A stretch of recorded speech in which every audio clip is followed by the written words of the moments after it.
أعوذ بالله السميع العليم من الشيطان الرجيم من همزه ونفخه ونفسه بسم الله الرحمن الرحيم الحمد لله رب العالمين سبحان الله وبحمده سبحان الله العظيم حمدا كثيرا طيبا مباركا فيه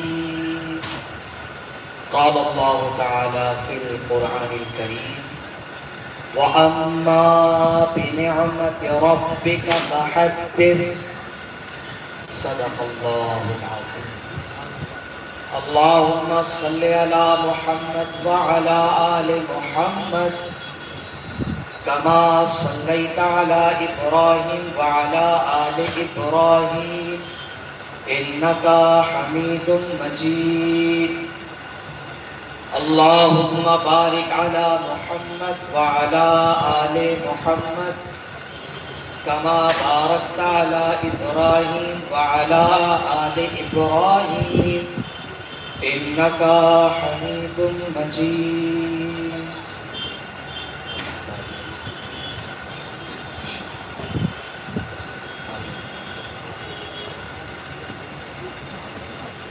تمام تعریفیں اللہ رب العالمین کے لیے جس نے ہمیں اور آپ کو پیدا کیا انگنت بے شمار درود اور سلام رسول کائنات رحمت عالم رسول اعظم اور آپ کی تمام آل و اولاد پر عالم انسانیت کے لیے جنہیں اللہ نے ہدایت بنا کر اس دنیا میں بھیجا دینی بھائیوں بزرگوں اور دوستوں کچھ باتیں عرض کرنے سے پہلے میں مناسب سمجھتا ہوں کہ اس مبارک محفل میں ہم اور آپ مل کر محبت کے ساتھ نبی اور اولاد نبی پر باوجہ بلند درود پاک کریں اللہم صلی علی محمد وعلی آل محمد وبارک وسلم صلاۃ و سلام علیک یا رسول اللہ صلی اللہ علیہ وآلہ وسلم میرے بھائیوں اللہ رب العالمین نے جتنے نبی اور رسول اس دنیا میں بھیجے ہیں سب کو خوبصورت حسین اور جمیل بنا کر دنیا میں بھیجا سمجھے آپ اللہ کے جتنے رسول اور نبی آئے سب خوبصورت مگر حضرت یوسف علیہ السلام کی خوبصورتی بڑی مشہور ہے اور اسی خوبصورتی کی وجہ سے جناب زلیخا ہم پر فدا ہو گئے سمجھے آپ یہ واقعات ہم اور آپ سن چکے ہیں اور پڑھ چکے ہیں تو جس خوبصورتی پر جناب زلیخا فدا ہو اسے یوسف کہتے ہیں جس خوبصورتی پر جناب زلیخا فدا ہو جائے اسے یوسف کہتے ہیں اور یوسف کا خدا جس پر فدا ہو اسے محمد رسول اللہ کہتے ہیں نعرہ تکبیر نعرہ رسالہ نعرہ رسالہ سمجھ رہے ہیں حسن یوسف ہے اس لائق کہ اس پہ فدا ہو جائے اور یوسف کا خدا جس کی خوبصورتی کی تفسیر بیان کرے چرچے کرے اس ذات کو محمد رسول اللہ صلی اللہ علیہ وسلم اور اللہ کا احسان ہے اس کا فضل ہے کہ ہماری محفلوں میں ذکر نبی ہے اولاد نبی ہے سلف صالحین کا ذکر ہے اور یہ ذکر جو ہے اسی طرح انشاءاللہ آباد رہے گا اور اس کی برکتیں اور اس کی خیرات ہمیں ملتی رہے گی جب بات مجھ سے یوسف پر آئی ہے تو تھوڑا سا سن لیا اللہ نے اتنا خوبصورت حضرت یوسف کو بنایا تھا کہ جب ان کے زمانے میں قحط ہوا سوکھا پڑ گیا 7 سال تک کچھ نہیں تھا کھانے پینے کے لیے تو جب بھوک انسان کو پریشان کرتی تھی اس وقت اور کھانے کے لیے کوئی چیز تھی بھی نہیں کہ کچھ کھا لیا جائے کہ بھوک مٹ جائے تو لوگوں کے پاس ایک راستہ تھا، وہ سب پورا گروپ بنا کر حضرت یوسف سے ملنے کے لیے جاتے۔ بہت توجہ کے ساتھ سنیے گا، میں آپ کو کریکٹ کر دوں گا سیدھا محلہ شاہ آباد سے، جو سمجھ جائیں گے بات سمجھ جائیں گے، اور نہیں سمجھے تو پھر میرا قصور نہیں بھائی۔ جناب یوسف کی بارگاہ میں پہنچتے وہ سارے لوگ جو بھوک کی وجہ سے پریشان رہتے تھے۔ اب قحط کا زمانہ تھا، اب جتنا غلہ ہو گیا اتنا تقسیم ہوتا تھا، اب یہ تو نہیں کہ ہمیشہ کھلایا جائے۔ تو جب دھوپ کی شدت بڑھ جاتی تھی تو لوگ حضرت یوسف کے پاس پہنچتے تھے اور جناب یوسف علیہ السلام اپنے چہرے سے پردے کو ہٹاتے اور لوگ ان کی خوبصورتی کا دیدار کرتے اور اپنے بھوک کو بھول جایا کرتے، بھوک بھول جایا کرتے تھے۔ بھوک دنیا میں ایک غم اور ایک پریشانی کی دلیل ہے، دنیا میں غم اور پریشانی کی ایک دلیل ہے کہ انسان بھوکا ہو، اور اگر کوئی اس کی بھوک مٹا دے اپنے خوبصورت حسین چہرے کو دکھا کر تو آپ سوچ سکتے ہیں کہ وہ ذات کتنی حسین ہے۔ اللہ والوں کا طریقہ ہمیشہ یہ رہا ہے کہ جب بھی ان کے آستانوں پر اور ان کی بارگاہوں میں کوئی پریشان حال آتا ہے تو وہ اپنے چہرے کی زیارت سے جب اسے فیضیاب کرتے ہیں تو آنے والا اپنا ہر غم ہر دکھ ہمیشہ کے لیے بھول جاتا ہے۔ نعرہ تکبیر، نعرہ تکبیر۔ ہمیں اور آپ کو اس کا اچھا خاصا تجربہ ہے۔ ثقلینی اگر یہ بات نہ سمجھے تو پھر کون سمجھے گا؟ دنیا جہان کے غموں کو لے کر جب بھی محلہ شاہ آباد میں آپ آئے ہیں اور شاہ شجاعت کے بیٹے نے جب مسکرا کر ہمیں دیکھا، کیوں بھائی انہی کو دیکھا کیا؟ آپ کو نہیں دیکھا؟ سبحان اللہ، تو جب بھی میاں نے مسکرا کر دیکھا، ایمانداری سے بتائیے کہ جتنے غم سب لے کر آئے تھے وہ ختم ہوئے یا نہیں ہوئے؟ کیا حسین چہرہ ہے، گلاب کی پنکھڑیوں کی طرح جو خوبصورتی ہے، تو بس ایک نظر مسکرا کے یوں دیکھ لے اور اشارہ کر دے کیوں بھائی کیا ہوا، کیا ہم بتائیں جو کچھ سوچ کر آئے تھے سب بھول گئے صاحب۔ یہ اللہ والوں کا طریقہ رہا ہے کہ دنیا کے غم کو لے کر جب بھی کوئی اللہ والوں کے پاس آتا ہے تو اللہ والے اس کو اپنی مسکراہٹ بھری نظروں سے جب دیکھتے ہیں تو اللہ کا فضل ایسا ہوتا ہے کہ وہ سب کچھ بھول جاتے ہیں۔ سبحان اللہ، سبحان اللہ، اللہ اکبر۔ حضرت یوسف کی خوبصورتی یقیناً بہت بڑی ہے، بہت بڑی ہے۔ دیکھیں میں نسبت کی بات یہاں سے کہہ رہا ہوں، جب بات جناب یوسف سے شروع ہو تو سمجھ لیجیے گا۔ تھوڑی سی ایک بات اور سن لیں جناب یوسف کے بارے میں۔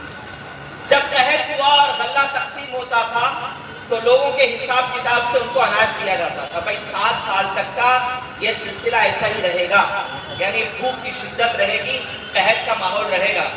تو اب 7 سال تک لوگوں کو کھلانا پلانا ہے، تو جو کچھ بھی اناج اور غلہ اور گیہوں راشن جمع ہو گیا تھا، جناب یوسف کی یہ ڈیوٹی تھی کہ وہ لوگوں کے ایک ایک گھر میں کتنے فیملی ممبر ہیں وہ یہ دیکھ دیکھ کر لوگوں کو اناج دیا کرتے تھے۔ تو ایک دن لائٹ میں ایک نوجوان لڑکا پڑا تھا، بہت توجہ سے سنیے گا۔ وہ نوجوان لڑکا جناب یوسف کے پاس پہنچا، اس کے گھر والوں کی معلومات کی کتنے فیملی ممبر ہیں، اور اس کے بعد جناب یوسف نے اس کے مطابق اس کو اناج دیا۔ جب اس نے جھولی میں وہ اناج بھر لیا تو چپکے سے جا کے حضرت یوسف کے کان میں اس نے کچھ کہا۔ جناب یوسف علیہ السلام کے کان میں اس نوجوان نے کچھ باتیں کہی۔ یہ سن کر حضرت یوسف اتنے خوش ہو گئے کہ اپنے نوکروں کو بلا کر کہا کہ بھیا ان کو اور دو، ان کو اور دیا گیا، اور جب بہت زیادہ دیا تو اپنے گھر لے گئے محل میں، اور محل میں لے جا کر اس کو عزت دی، اس کو کھلایا پلایا، اس کو اور انعام دیے، اور اس کے بعد بڑی عزت سے اس کو روانہ کیا کہ بھائی چلے جاؤ۔ اللہ رب العالمین نے حضرت یوسف سے پوچھا، جبکہ وہ سب جانتا ہے، سب جانتا ہے، وہ میرے اور آپ کو سمجھانے کے لیے پوچھا گیا تاکہ بعد میں جو لوگ آئیں وہ سمجھ جائیں کہ اس کے پیچھے راز کیا تھا۔ اے یوسف، سب کو برابر تقسیم کیا، اس پر اتنی مہربانی کیوں، اس کو ڈبل کیوں، ایسا کیا اس نے کر دیا کہ اس کو آپ نے اٹھا کر زیادہ دے دیا؟ اللہ سب جانتا ہے۔ جناب یوسف نے کہا مولا، اس نوجوان نے مجھے کان میں ایک بات کہی، وہ بات یہ تھی کہ جب مجھ پر الزام لگا تھا کہ معاذ اللہ میں نے زلیخا کے ساتھ کچھ غلط کرنے کی کوشش کی، تو اس وقت میرا کوئی گواہ نہیں تھا کہ جو میری صفائی پیش کرے کہ نہیں یوسف اس برے کام سے بالکل دور ہیں. یوسف کا اس کام میں کوئی لینا دینا نہیں. یہ گواہی دینے والا کوئی نہیں تھا. مولا یہ تیرے فضل سے ایک معجزہ ہوا تھا کہ ایک چھوٹا سا دودھ پیتا بچہ جو ڈھنگ سے بول نہ سکے, جو بات نہ کر سکے, جو اناج کھا نہ سکے, اس کی غذا صرف دودھ تھی ماں کا. اس نے جھولے میں جھولتے ہوئے یہ کہا تھا کہ لوگوں سنو, یہ یوسف پاک اور صاف ہے. تو اس نوجوان نے کہا جناب یوسف, جھولے میں جس بچے نے آپ کی پاکیزگی کی گواہی دی تھی وہ کوئی اور نہیں تھا, وہ میں تھا. تو جناب یوسف نے کہا کہ وہ نسبت, وہ رشتے مجھے یاد آ گئے. پتہ یہ چلا بزرگوں کا ہمیشہ طریقہ رہا ہے کہ وہ نسبتوں کا ہمیشہ خیال رکھا کرتے ہیں, ہمیشہ خیال رکھا کرتے ہیں. تو اللہ رب العالمین نے کہا یوسف, تیری پاکیزگی کے ثبوت میں جس نے بات کی تو نے اسے اتنا عطا کیا, تو سن, دنیا جہان میں میرا کوئی بندہ ہو اور وہ لا الہ الا اللہ کی گواہی کے ساتھ میرے پاس آئے, تو اے یوسف تو نے بندہ ہو کر یہ نوازش کی, میں لا الہ الا اللہ کی گواہی کے ساتھ دنیا سے آئے گا. یوسف میں تو تیرا رب ہوں, میں تو تیرا رب ہوں, میں اس سے زیادہ اسے عطا کروں گا, اس سے زیادہ اس پر مہربانیاں کروں گا.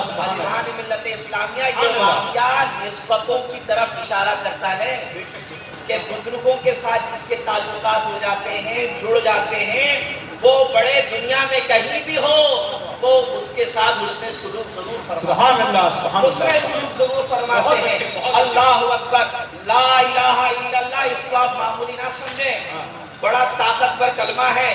لفظ اللہ کی صدائیں آج جو ہمارے دلوں میں دھڑکتی ہے, یہ کسی کا احسان ہے جس کا میلاد منانے کے لیے ہم اور آپ آئے ہیں. یہ سانسیں جو اللہ کی ضربوں سے سینے کو چھلنی کرتی ہے اور گناہ بھرے دل کو توڑ کر اللہ کا نور آج جو ہمارے سینوں میں داخل ہو رہا ہے, یہ ایک بزرگ کا احسان ہے, اور اسی احسان کی وجہ سے آج ہم اور آپ یہاں پر جمع ہیں. آپ کیا سمجھتے ہیں, یہ جو سانسوں کی ڈوریاں چلتی ہیں اور نکلتی ہیں, اگر یہ اللہ کے بغیر نکل جائے تو پیر مہر علی شاہ سلسلہ چشتیہ کے بڑے اکابرین میں نام ہے, سید اور سادات ہیں. پیر مہر علی شاہ فرماتے ہیں کہ تمہاری ہر وہ سانس جو اللہ کے ذکر کے بغیر نکل گئی وہ حرام ہے. میاں کا یہ احسان ہے کہ ہماری سانسوں کو حرام ہونے سے بچا دیا, ہماری سانسوں کو حرام ہونے سے بچا دیا. اور لفظ اللہ کی ضرب ایسے سکھائی کہ آج الحمدللہ ہمارے دل بھی دھڑکتے ہیں تو ایسا محسوس ہوتا ہے کہ اللہ.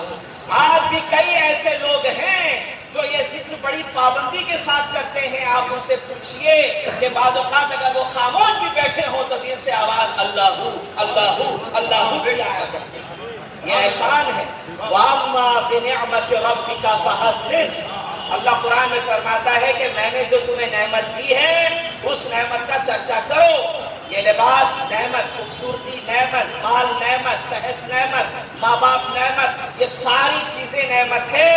اور آج کے زمانے میں پرفتن فتنوں بھرے دور میں ایک کامل پیر جس سے مل جائے میرے بھائی, وہ خود اللہ کی سب سے بڑی نعمت ہے. تمہیں اللہ کی راہ بتائے, جو تمہیں در اہل بیت پر چھوڑ دے.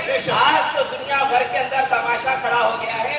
تھوڑی سی ڈگری کیا لیلی صاحب ممبروں پر چڑھ گئے اور امام حسین کے اوپر اب ریسرچ ہو رہی ہے, کوئی علی کے اوپر ریسرچ کر رہا ہے. صاحب کوئی فلاں دیکھو, سرکار غوث اعظم کا ایک قول مجھے یاد آ گیا. سیدی و مرشدی شیخ عبد القادر جیلانی سرکار بغداد فرماتے ہیں, مولویوں, اے حافظوں, مدرسوں سے فارغ ہونے کے بعد ممبروں پر جا کے لوگوں کو وعظ و نصیحت نہ کیا کرو. پہلے کسی مرشد کی بارگاہ میں بیٹھو, اپنی زندگی کے کچھ سال کسی کامل پیر کو دو, اور اس کے بعد ممبروں پر آؤ, پھر لوگوں کو نصیحت کرو. جب تم 2 سال کسی مرشد کو دو گے تو تمہاری زبان سے جو الفاظ نکلیں گے وہ نور بن کر لوگوں کے دلوں پر اثر کریں گے. لوگ ہدایت یافتہ ہوں گے, لوگوں کو ہدایتیں ملے گی. معلوم یہ ہوا کہ بغیر کامل پیر کی صحبت میں بیٹھے ہوئے جو ممبروں پر چڑھ جائے گا ظاہری سی بات ہے وہی ہوگا جو آج ہو رہا ہے، جو میری نہیں سنتا وہ کافر، یہی چل رہا ہے، جس کی نہیں سنتا وہ کافر، ہماری نہیں مانتا کافر۔ دنیا میں صاحب آپ کسی کے بھی مرید رہے، آپ ہمارے پیر کے پاس کیوں نہیں آئے، اس لیے آپ کافر، سمجھ رہے ہیں آپ؟ تو یہ جو تماشے جو چل رہے ہیں اس کی وجہ یہ ہے کہ 2 سال جو انہیں صحبت پیر میں دینی تھی وہ دے نہ سکے، ڈگری لے کے مسجد میں آ گئے، اور جب مسجد میں پہنچے تو صاحب منبر جو ہے ہنگاموں کا اڈا بن گیا۔ اللہ اکبر۔ تو میں یہ عرض کر رہا تھا کہ لا الہ الا اللہ یہ ایسا زبردست کلمہ ہے جس کے بارے میں اللہ کہتا ہے کہ یوسف تو نے تیری نسبت کا خیال کیا تو اس کو اتنا عطا کیا، تو لا الہ الا اللہ کی نسبت لے کر آئے گا، میں اسے اتنا دوں گا کیونکہ میں تیرا رب ہوں۔ اللہ اکبر۔ یہاں حضور کا احسان ہے کہ انہوں نے اللہ کی جو ضربیں ہم سے لگوائی ہے، مقصد صرف یہ ہے کہ انسان کے دلوں میں جو زنگ ہے، جو دنیا کی محبت کا، جو گناہوں کی وجہ سے زنگ آلود ہو جاتے ہیں جسم، تو وہ زنگ ٹوٹ جاتے ہیں اللہ کے ذکر کی برکت سے۔ اللہ اکبر کبیرہ۔ حضرت یوسف علیہ السلام کا یہ واقعہ مجھے اور آپ کو بتاتا ہے کہ دنیا میں کوئی بھی بزرگ ہو وہ اپنے سے نسبت رکھنے والوں کو ہمیشہ نوازا کرتے ہیں، کبھی اس کو مایوس نہیں کیا کرتے۔ لا الہ الا اللہ، اللہ اکبر، اتنا بڑا کلمہ۔ چلیے میں یہاں سے جڑی ہوئی ایک بات اور آپ کو بتا دوں۔ امام علی رضا کا نام آپ نے سنا ہے، امام علی رضا علیہ السلام و رضی اللہ تعالیٰ عنہ، آل رسول میں سے بہت بڑا نام ہے صاحب، بہت بڑا نام، بہت بڑا نام۔ اللہ نے ایسی خوبصورتی عطا فرمائی تھی، فرمایا گیا کہ ہمیشہ چہرے پہ چادر ڈالا کرتے تھے امام علی رضا۔ چہرے کی اتنی خوبصورتی، پر رونق چہرہ ہوتا تھا کہ نور ان کے چہرے مبارک سے نکل کر باہر کی طرف لوگوں کو جلوہ بکھرتا تھا۔ تو حضرت امام علی رضا اپنے چہرے پر ہمیشہ پردہ ڈالا کرتے تھے۔ ایک بار نیشا پور پہنچے اور جیسے ہی خبر ہوئی کہ علی رضا آ رہے ہیں، پورا شہر استقبال کے لیے پہنچا۔ کم سے کم 7,000، بعض کتابوں میں لکھا ہے کہ 70,000 کے قریب بڑے بڑے عالم علماء ہاتھوں میں کاغذ، قلم اور دوات لے کر پہنچ گئے۔ بھائی کون آ رہا ہے؟ رسول اللہ کی اولاد آ رہی ہے، امام علی رضا تشریف لا رہے ہیں۔ کوئی ایک حدیث کو سنا دیں اور ہم اس کو لکھ لیں۔ اس محبت میں تقریباً 4,000 کسی نے لکھا، 7,000 کسی نے لکھا، 70,000، یعنی کثیر تعداد میں علماء اکرام وہاں پہنچ گئے۔ امام علی رضا اونٹ پہ تشریف فرما ہو کر جیسے جیسے شہر میں داخل ہوئے، علماء نے ان کو گھیر لیا۔ علماء نے ان کو گھیرا اور کہا کہ حضور آپ رسول اللہ کی اولاد میں سے ہیں، آپ ایک حدیث ہمیں سنا دیجئے جو آپ نے اپنے نانا سے سنی ہو، آپ نے اپنے نانا سے سنی ہو۔ اب بہت توجہ سے اس کو سمجھیے گا، میں اس کو کنیکٹ کرنے جا رہا ہوں ایک جگہ۔ امام علی رضا علیہ السلام حدیث بیان کر رہے ہیں، لیکن حدیث بیان کرنے سے پہلے وہ حدیث کی سند پڑھتے ہیں۔ حدیث کی سند سمجھتے ہیں نا آپ؟ پہلے ان لوگوں کے نام آتے ہیں جو حدیث بیان کریں گے، اس کے بعد جب رسول اللہ کی بات آئے گی وہ کہلائے گی حدیث۔ سمجھ رہے ہیں آپ؟ تو پہلے رسول اللہ کی بات کس نے سنی، کس سے سنی، اس نے کس سے سنی، یہ جو چین چلتی ہے نا اس کو عربی میں کہتے ہیں سند۔ پھر اس کے بعد آتا ہے رسول اللہ کا قول کہ آپ نے کیا فرمایا۔ امام علی رضا علیہ السلام فرماتے ہیں کہ حدیث بیان کی جناب جبرائیل کو اللہ نے، دیکھیں کنیکٹ ہو رہی ہے بات کہاں تک جائے گی۔ امام علی رضا فرماتے ہیں کہ اللہ نے جناب جبرائیل کو ایک حدیث بیان کی اور وہ حدیث جبرائیل نے رسول اللہ کو آ کر سنائی۔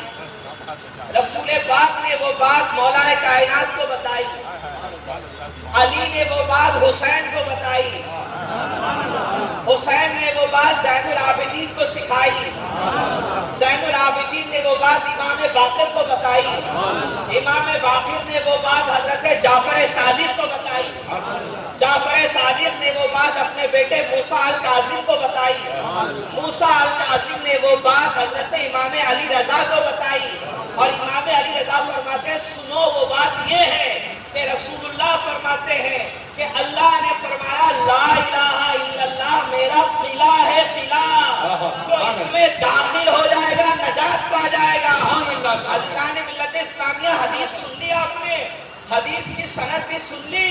اب دنیا میں جس کو سب سے پہلے امام اہل سنت کا لقب ملا، امام احمد ابن حنبل فرماتے ہیں کہ حدیث تو اپنی جگہ، لیکن حدیث میں یہ جو سند بیان کی گئی ہے نا کہ حضرت علی سے بات سنی حضرت حسین نے وہ بات بتائی زین العباد کو، انہوں نے بتائی امام باقر کو، انہوں نے بتائی حضرت جعفر صادق کو، انہوں نے بتایا حضرت امام موسیٰ الکاظم کو، موسیٰ الکاظم نے امام علی رضا کو، تو امام احمد ابن حنبل فرماتے خدا کی قسم حدیث اپنی جگہ، مگر اس حدیث کی سند میں جو رسول اللہ کے بچے موجود ہیں، یہ سند اتنی مضبوط ہے کہ اگر دنیا میں کسی کو پاگل پن کی بیماری ہو اور اس کو یہ سند پڑھ کے کام کر دو، اللہ اسے شفا عطا فرمائے۔ نعرہ تکبیر، نعرہ رسالت، ایک نعرہ حیدری،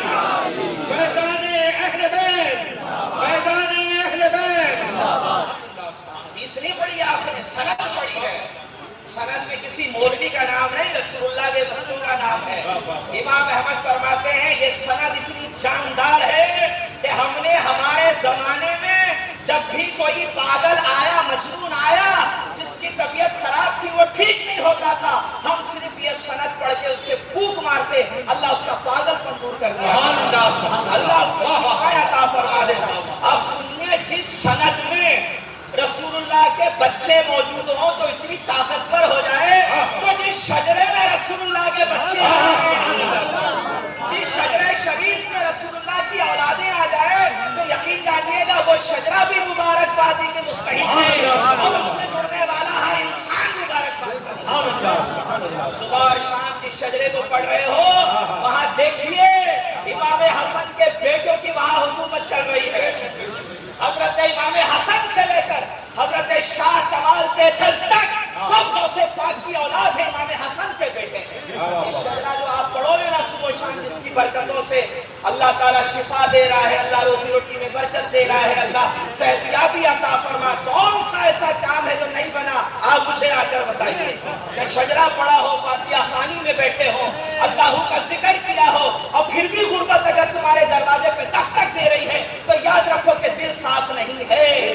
دلوں کو صاف کر کے جس نے بھی شجرہ پڑھا ہے، اہل بیت کے اولادوں کے نام لیے ہیں، اللہ کی ضربیں لگائی ہے، اللہ نے اس کی دنیا میں تو عزت دی ہے، آخرت میں بھی نجات پکی سمجھے۔ سبحان اللہ، سبحان اللہ، سبحان اللہ، سبحان اللہ۔ سند میں جناب، بہت اچھے، سند کے اندر اگر رسول اللہ کے بچے آ جائیں تو کسی پاگل کو پڑھ کے پھونک دو تو ٹھیک ہو جائے۔ تو جس شجرے میں روزانہ صبح و شام امام حسن علیہ السلام کے بچوں کو نام یاد کیا جاتا ہے اور ان کو سلام کیا جاتا ہے، آپ سوچئے کہ کتنی بڑی بات ہے۔ مشائخ فرماتے ہیں کہ جب کوئی انسان مرید ہونے کے لیے پیر کے پاس پہنچتا ہے، اب سب اپنے اپنے بارے میں سوچئے، جب آپ مرید نہیں ہوئے تھے، میں اپنے بارے میں سوچتا ہوں، آپ اپنے بارے میں سوچئے جب ہم نے ہاتھ نہیں دیا تھا میاں کے پاس۔ اللہ والے فرماتے ہیں مشائخ کہ جب کوئی مرید ہونے کے لیے پیر کے پاس بیٹھتا ہے اور پیر جو کلمہ کہتے ہیں جب وہ اس کو پڑھتا ہے تو اسی وقت شجرے کے جتنے بزرگ ہیں سب ایک طرف ہو کر اس مرید کو دیکھتے ہیں، سب کی نگاہیں اس مرید کی طرف ہوتی ہیں، اور جب پیر مرید کرنے کے بعد اس کے لیے دعا کرتا ہے، دعا پیر کرتا ہے، لیکن شجرے کے سارے بزرگ اس دعا پر آمین آمین آمین سبحان اللہ، سبحان اللہ، سبحان اللہ۔ آپ معمولی نہ سمجھیں، یہ جو عزتیں، یہ جو برکتیں، یہ جو رحمتیں، یہ جو عافیتیں، یہ جو سلامتیاں آج ہمارے چوکھٹوں پر بیٹھی ہوئی ہے، یہ اس شجرے کے بزرگوں کی دین ہے۔ اگر یہ نہ ہوتے تو ہمارا نہ جانے کیا حشر ہوتا، ہمارا نہ جانے کیا حشر ہوتا۔ آج خوشحالیاں جو ہمارے گھروں کے دروازوں پہ دستک دے رہی ہے تو یہ میاں حضور کا احسان ہے، اور ہم احسان مند ہیں، احسان فراموش نہیں ہے۔ اسی لیے آپ کا جشن مبارک منانے کے لیے ہم اور آپ یہاں پر بیٹھے ہیں۔ کچھ لوگ ہوتے ہیں بڑے بدتمیز قسم کے، اللہ ان کو بھی ہدایت عطا فرمائے، ہم تو سوائے ہدایت کے اور کوئی بات بول بھی نہیں سکتے، ہم ہدایت کی بات کرتے ہیں، اللہ ہدایت۔ ایک صاحب کہہ رہے تھے آپ کیا کیا اپنی خانخواہ کی بات کرتے ہیں، وہاں تو صرف کھلانے کی بات ہوتی ہے اور کچھ کام تو ہوتا نہیں. تو میں نے کہا کیا کریں، کھلائی نہیں آپ کی طرح کھانے لگ جائیں. کیا ہم بھی لینا بینک شروع کر دیں اکاؤنٹ کھول کے؟ ہمارے یہاں صرف دینا بینک ہے بھیا، صرف دیا جاتا ہے، دیا جاتا ہے. دیتے رہو دیتے رہو. اور اللہ نے دینے کی ایسی برکت دی ہے کہ جتنوں نے دیا ہے یا دیتے ہیں ان سے پوچھئے کہ ان کی نسلیں کیسے خوشحال و آباد ہیں. بھئی یہ احسان ہے. ہم اگر تمہاری طرح ہو جائیں کہ صرف لینے لگ جائیں تو پھر تم میں اور ہمیں فرق کیا رہا. ہم تو تمہیں دعوت دیتے ہیں. محلہ شاہ آباد کی گلیاں کھلی ہوئی ہیں، چھوٹی چھوٹی بھلے ہیں، جگہ بڑا رکھتی ہے دل کے اندر. سمجھ رہے ہیں آپ؟ ان گلیوں میں چلے آئیے، سب کا استقبال ہے، سب کا ویلکم ہے، اور سب کو جو ہے باقاعدہ اللہ کی رحمتوں سے دعاؤں سے نوازا جا رہا ہے. تو میں یہ کہہ رہا تھا کہ امام علی رضا اس سند کا کمال سمجھ گئے آپ کہ کسی پاگل پہ پڑھ کے دم کر دو تو اللہ اس کو ٹھیک کر دے. تو شجرے شریف میں تو حضرت امام حسن کے بچے بیٹھے ہوئے. اللہ اکبر. تو آپ سوچ سکتے ہیں کہ یہ شجرہ کتنا طاقتور ہوگا، کتنا روحانی ہوگا، کتنا بابرکت ہوگا. وہ تو اور بات ہے کہ کچھ لوگ جو ہے وہ آ کر اس شجرے سے جو کچھ ان کو فیض اور برکت ملی وہ نہیں بتا پاتے، شرماتے، ہچکچاتے. مگر ہم اگر کاغذ اور قلم لے کر بیٹھ جائیں اور یہ کہیں کہ صاحب بتائیے آپ کو کیا فائدہ ہوا، آپ کو کیا فائدہ ہوا، آپ کو کیا فائدہ، اتنی ساری سچائی بھری داستانیں آ جائے گی کہ ہوش ہمارے کام نہیں کریں گے. اتنی برکتیں ہمیں لکھنی پڑے گی کہ صاحب فلاں کو یہ ہوا، فلاں کو یہ ہوا، فلاں کو یہ ہوا. کیوں؟ اس لیے کہ یقین کے ساتھ پڑھا جا رہا ہے، اور جو چیز یقین کے ساتھ پڑھی جاتی ہے وہ اپنا اثر ضرور رکھتی ہے، وہ اپنا اثر ضرور رکھتی ہے. امام علی رضا اللہ عنہ یہ جملے کہہ کے میں اپنی گفتگو کو تھوڑا سا آگے بڑھا دوں. امام علی رضا کو اگر آپ کو سمجھنا ہے تو ان کا ایک مرید ہے معروف کرفی. بولو سب کیا نام ہے؟ جانتے ہیں یہ کون ہے؟ یہ غوث پاک کے پیر ہیں، غوث اعظم کے پیر ہیں. پہلے کٹر عیسائی تھے، کرسچن. یہ کٹر عیسائی تھے، کرسچن. یہ جب اپنے اسکول میں پڑھنے جاتے تھے تو فادر ان کو کہتا تھا بولو یہ دنیا 3 لوگوں نے بنائی، اللہ نے، جبرائیل نے، عیسیٰ نے. تو یہ نہیں بولتے تھے. یہ بولتے تھے ہاں اتنی بڑی دنیا 3 لوگ کیسے مل کے بنا سکتے، بنانے والا تو ایک ہی ہوگا. تو یہ مار کھاتے تھے روز اسکول میں، معروف کرفی. ایک دن اتنی مار پڑی کہ یہ اسکول چھوڑ کے بھاگ گیا اور سیدھا امام علی رضا کی بارگاہ میں در زہرا پر، علی کے بچوں کی چوکھٹ پر. اب سنیے، یہ جب آئے معروف کرفی جو شجرے میں غوث پاک کے پیر لگتے ہیں، یہ جب آئے تو معروف کرفی نے امام علی رضا کو دیکھا. چہرہ اتنا حسین، اتنا لاجواب تھا. دل میں سوچنے لگے کہ جب یہ چہرہ اتنا حسین ہے تو محمد کا چہرہ کتنا سبحان اللہ سبحان اللہ. فوراً دل کا کفر ٹوٹا، لا الہ الا اللہ کی گواہی دی اور کہا امام اب تو گھر نہیں جاؤں گا، ہمیشہ آپ کے پاس رہوں گا. امام نے قبول کر لیا اپنی غلامی کے اندر. جب تک معروف کرفی زندہ تھے ہمیشہ علی رضا کی جھوٹیاں اٹھا کر سر پہ چلتے تھے. ساری زندگی مولا علی رضا کی غلامی کی. اور جب دنیا سے گئے تو غوث اعظم فرماتے خدا کی قسم شجرے میں میرے جتنے بڑے پیر ہیں ان میں جو کمال میں معروف کرفی کے اندر پاتا ہوں وہ کسی اور بزرگ کے اندر نہیں آتا. سبحان اللہ سبحان اللہ سبحان اللہ. غوث پاک فرماتے ہیں کہ معروف کرفی کو اللہ نے وہ صلاحیت اور پاور دی ہے کہ جب چاہے اپنی قبر سے نکلتے ہیں، جہاں چاہے آتے جاتے رہتے ہیں، جہاں چاہے. تو یہ معروف کرفی کو یہ عزتیں کہاں سے ملی؟ یہ در زہرا پر جب سر جھکایا، علی رضا کی غلامی اختیار کی، اللہ تعالیٰ نے عزتیں ان کی بڑھا دی. سبحان اللہ. تو در اہل بیت پر جو جھکے گا ہمیشہ عزت پائے گا، جو جھکتا ہے وہ ہمیشہ عزت پاتا ہے. حضران ملت اسلامیہ سلسلہ عالیہ قادریہ مجددیہ شرافتیہ کا ایک ایک لفظ، ایک ایک حرف الحمدللہ آپ کو، ہم کو، سب کو یہ دعوت دیتا ہے کہ در زہرا کے قریب آئیے. یہی وہ در ہے جہاں سے دنیا بھی بنتی ہے اور آخرت بھی بن جاتی ہے. یہاں آنے والوں کو کبھی انہوں نے کبھی مایوس نہیں کیا ہے. اللہ اکبر اللہ اکبر. یہ ہے امام علی رضا. 19 ربیع الثانی سن 1366 1366 ہجری جمعرات کا دن. میاں حضور کی دنیا میں آمد نہیں. سبحان اللہ سبحان اللہ. ابھی دنیا میں نہیں آئے، آنے سے پہلے ولایت کے چرچے ہو رہے ہیں. سبحان اللہ سبحان اللہ. دیکھو ولی کے دنیا میں آنے سے پہلے جو خوشخبری دینے والا ہوتا ہے وہ خود ولی ہوا کرتا ہے. یہ کوئی خوشخبریاں ایرا غیرہ نتھو خیرہ یا مسجد میں جمعرات کی فاتحہ پر پڑھنے والا مولوی نہیں دے سکتا. سمجھے آپ؟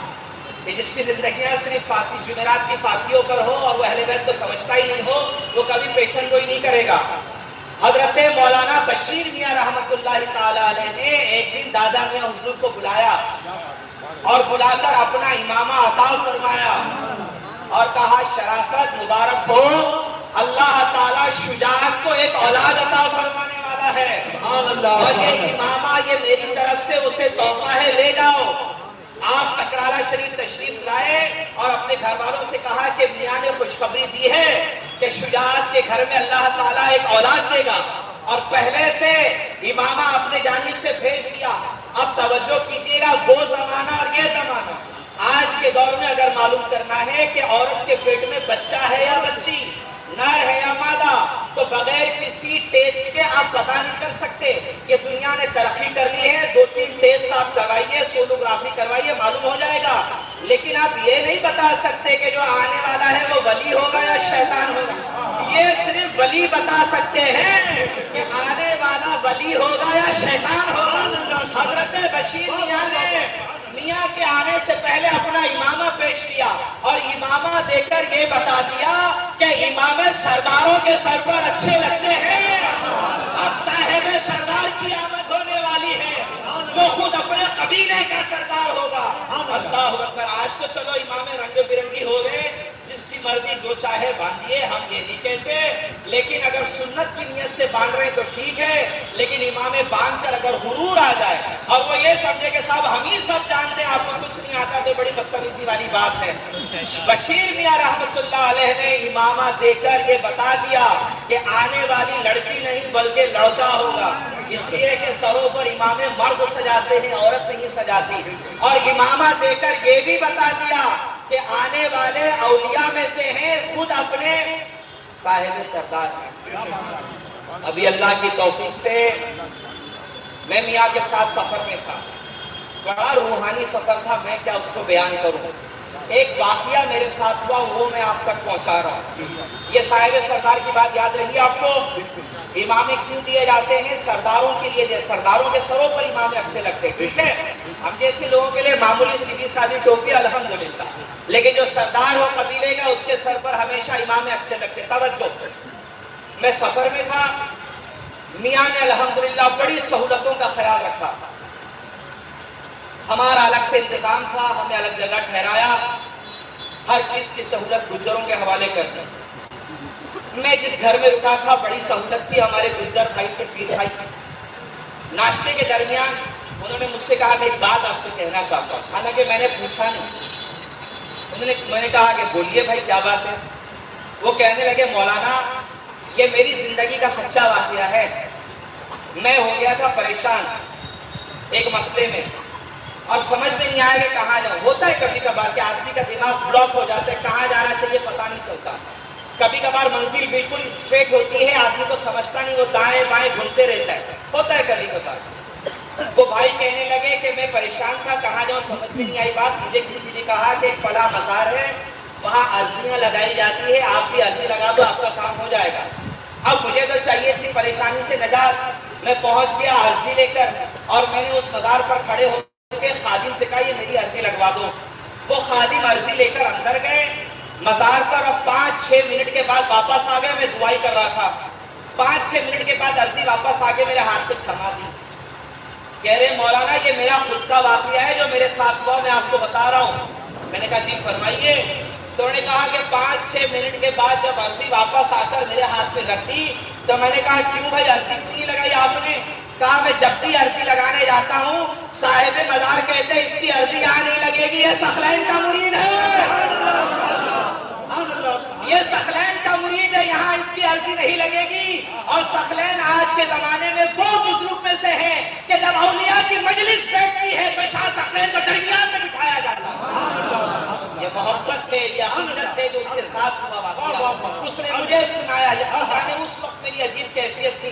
دیکھو یہ بات میاں کو نہیں اچھی لگتی کہ لوگ ان کے درمیان میں ان کی تعریف میں بیان کریں. کچھ لوگوں کا کام ہی یہی ہے, وہ کبھی اپنے سامنے تعریفیں نہیں سنتے, مگر جب میاں کی سرپرستی تو ہے الحمدللہ مجلس میں, نظر عنایت ہے برابر یہاں پر, مگر جسمانی طور پر نہیں, اس لیے میں نے واقعہ بیان کر دیا تاکہ آپ کے ایمان میں اور چنگاری پیدا ہو جائے. عزیزان ملت اسلامیہ, بہت بڑی بات ہے, بہت بڑی بات ہے, اور یہ اللہ کی نعمتوں میں سے ایک نعمت ہے جو اللہ نے ہماری جھولی میں اللہ پاک میں ڈال دی.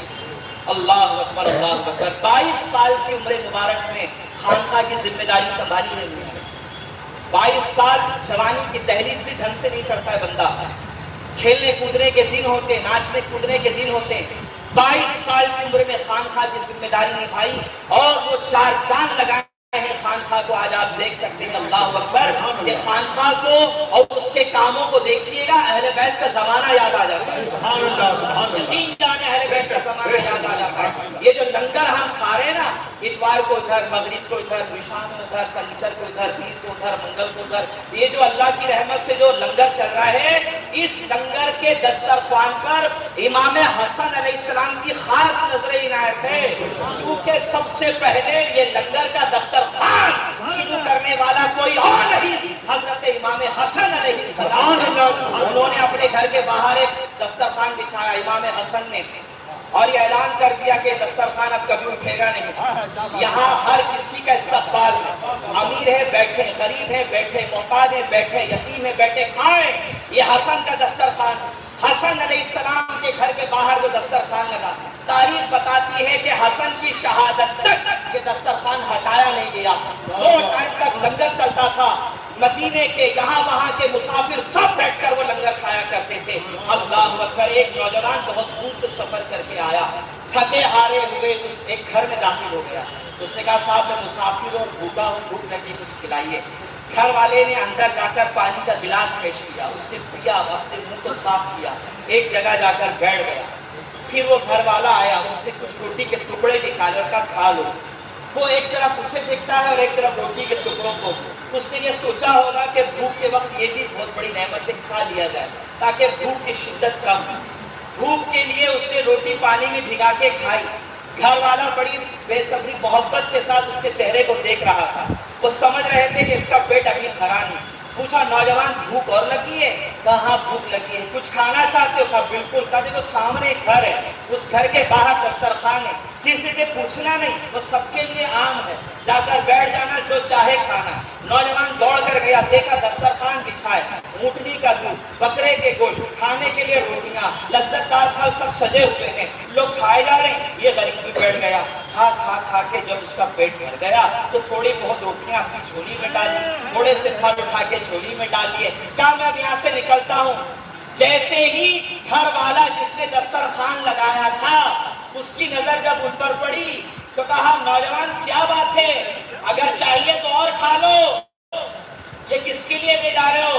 تو اس نے کہا آتے آتے میں گھر میں رکا, بڑا غریب آدمی ہے, سوکھی روٹیاں کھاتا ہے, یہاں تو پھل ہے, یہاں تو نہ جانے کیا کیا ہے, بڑا اچھا استقبال کیا اس نے میرا, میں سوچا تھوڑا اٹھا کے لے جا کر دے دوں. اس گھر کے مالک نے جس نے دسترخوان سجایا تھا مسکرا کر کہا ارے نوجوان تو اسے نہیں جانتا؟ کہا نہیں جانتا. ارے وہ میرا بابا علی ہے اور میں اس کا بیٹا حسن ہوں. بھوکے رہتے ہیں, سادگی زندگی گزارتے ہیں, مگر رسول اللہ کے نام لیواؤں کو پیٹ بھر کے کھلایا گیا. سبحان اللہ, سبحان اللہ. نعرہ تکبیر, نعرہ رسالت, ایک نعرہ حیدری. اور اللہ نے حسن کے دسترخوان کو ایسا قبول کیا, ایسا قبول کیا کہ جب وہ دسترخوان لگا تھا وہ تاریخ اور آج کی تاریخ جس کی نسبت حسن سے جڑی ہوئی ہے, جس خانقاہ کی نسبت حسن سے جڑی ہوئی ہے, وہاں دیکھیے لنگروں کا انتظام کیا جا رہا ہے. حضرت امام حسن کا فیض جاری ہے. جب وہ دسترخوان کم نہیں ہوا تو یاد رکھیے شاہ شرافت کا لنگر بھی کبھی ختم نہیں ہو سکتا. نظر عنایت امام حسن کی ہے کیونکہ ہم سب نام لیوا امام حسن اور اہل بیت کے ہیں. اس کو معمولی نہ سمجھیے, اسی لیے بزرگان دین فرماتے ہیں لنگر کھاؤ مریدوں تو باوضو ہو کے کھایا کرو, اس لیے کہ یہ بابرکت کھانے ہیں, باوضو کھانے کی عادت ڈالو. نوالے جب حلم کے نیچے اتریں گے تو اللہ تعالیٰ جسم کی تمام تکلیفوں کو دور فرما دے گا. یہ بزرگوں کے اقوال